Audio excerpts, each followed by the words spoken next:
Hey friends! In this video I will be reviewing the Tombow Fudenosuke pen as it is used for hand lettering. I have both a hard and a soft tip pen as well as some colors, so let's get right into it. Just looking at the body of the pens, the one that came in my color pack is shiny, where the ones that came in a 2-pack of the black were more of a matte, but otherwise I cannot tell much of a difference at all. As you can see, the tip of this pen is super tiny. In my opinion, this is great for beginners because it can be easier to control than a giant brush tip that kind of flops all over. So if you are struggling just to get the feel of thick and thin strokes, a smaller size brush pen can be a great option for you. The Tombow Fudenosuke pen comes in a hard nib and a soft nib option, but the color pens only come in the hard tip nib so far. I'll demonstrate them both in black, and then I'll also show you some color swatches. The first one that I'm going to show you is the soft tip. I kind of go back and forth between preferring the soft tip versus the hard tip.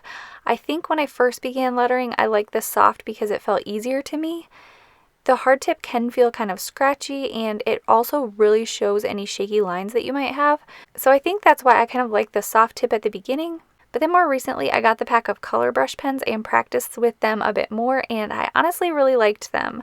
So this is for sure a personal preference, and if you're not sure which one you'd like, you can grab the 2-pack of black pens that includes one of each, so you can test out the hard and the soft nib.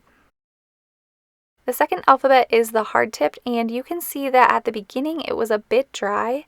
Once I got to writing a bit more, it got a little bit stronger, but I wouldn't call this like a juicy brush pen at all. I do think that sometimes this can be a stylistic thing. There are lots of people who letter with a more casual style than I have, and they might write quite a bit more quickly than I do, and I think that streaky look can really match the style of certain lettering. The thing about this firm tipped pen is that you can get really super thin upstrokes. It is super crisp and clean looking, especially if you have steady upstrokes. So next I'm just going to swatch the color pack that I have. I'm missing at least one color, the purple, but I did swatch these all in my Tombow VIP Club unboxing video, so I will link that below if you want to see all of those colors demonstrated. I have also tested these out using my 1000 practice words worksheets for small brush pens, so I will show you a clip of that as well so you can kind of see the sizing, and I will leave a link in the description box below for those worksheets if you are looking for something to practice with your small size brush pens.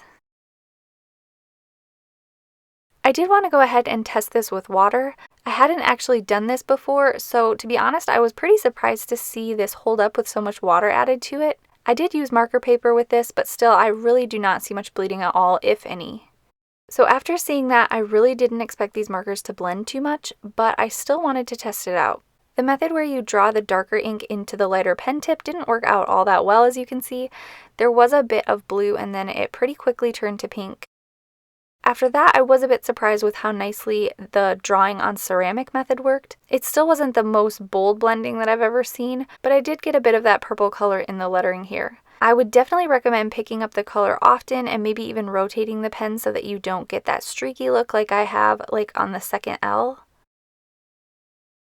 Because of the way that these pens do look a bit less juicy than other pens, I wanted to test out a bunch of lettering using just one pen and see how it holds up. So with this blue pen, I wrote hello a bunch of times, and while there was a bit of fading in some of them, it still wasn't streaky or awful. And in my opinion, it's for sure expected for brush pens or markers to look a bit more dull after a ton of writing, so I was pretty impressed with how well these still wrote by the end. So I do expect for some of the vibrancy to come back after it's capped for a while, but I just wanted to try it out here, writing a whole bunch of text all at once. So that is day 2 of the Pen a Day challenge, and I will be back tomorrow with another review of another small size brush pen.